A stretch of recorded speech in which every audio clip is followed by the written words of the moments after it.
Langsung saja. Assalamualaikum Ustaz. Waalaikumsalam warahmatullahi wabarakatuh. Begini Ustaz, saya kan udah lama ngaji, tapi qadarullah suami belum mau ikut ngaji. Tapi beliau selalu menyemangati saya Ustaz, selalu menyanggupi kebutuhan saya gitu Ustaz. Tidak ada kebutuhan saya satupun yang dia lalaikan. Cuma saja dia masih istilahnya sholat masih bolong-bolong Ustaz itu. Tapi saya nggak mau gitu meninggalkan dia Ustadz. Saya berusaha terus untuk menyemangati dia gitu Ustadz. Tapi saya nggak berdosa kan Ustadz. Terus gitu aja sih Ustadz. Bagaimana cara saya supaya dia bisa gitu ngikut ngaji sunnah juga gitu Ustadz. Iya. Itu aja Ustadz. Assalamualaikum warahmatullahi wabarakatuh. Waalaikumsalam warahmatullahi wabarakatuh. Bagaimana caranya supaya dia juga ikut ngaji? Cara yang bisa kita tempuh hanyalah mengajak, bukan memaksa.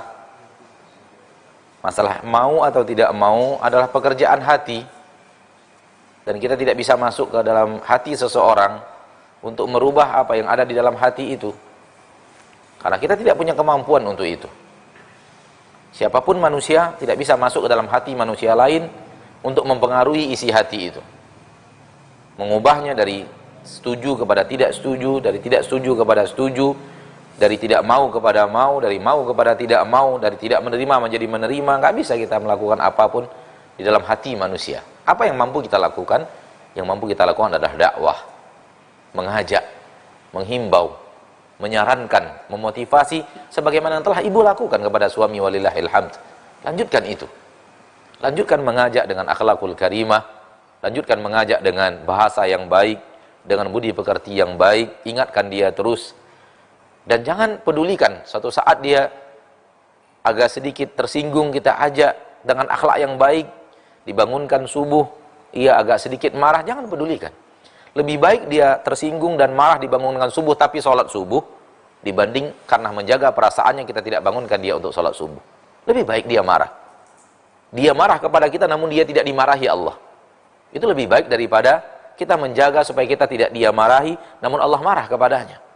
Mudaratnya lebih besar kalau Allah yang marah.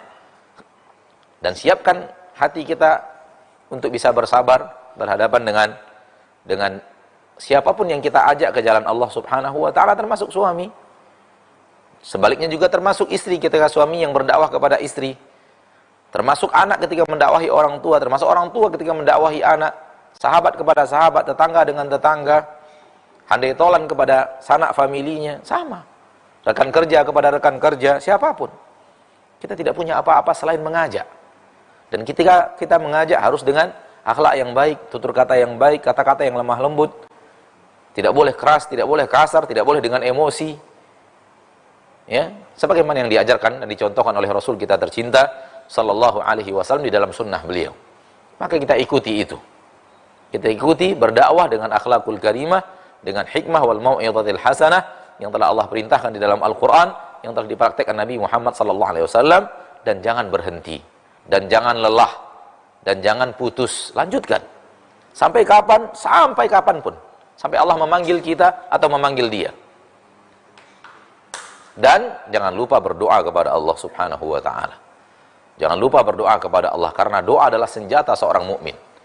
Doa, kata para ulama, silahul mukmin. Senjatanya seorang mukmin adalah doanya.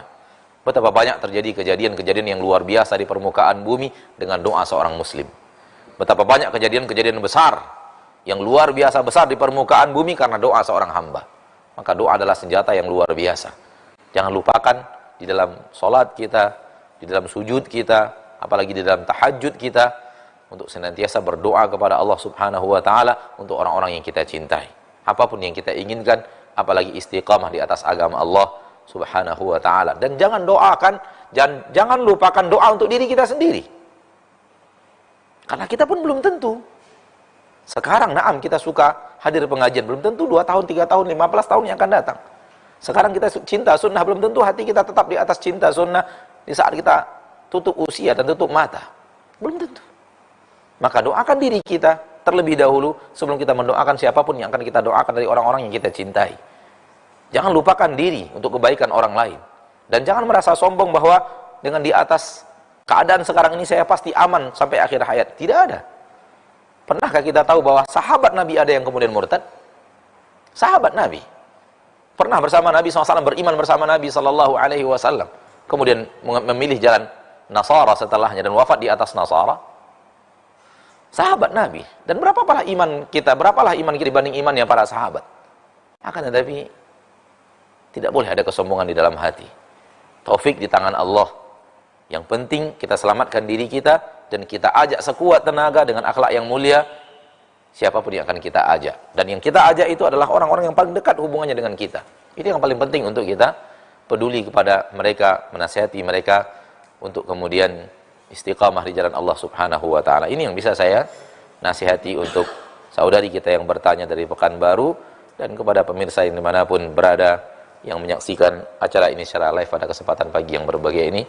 Wallahu ta'ala a'lam.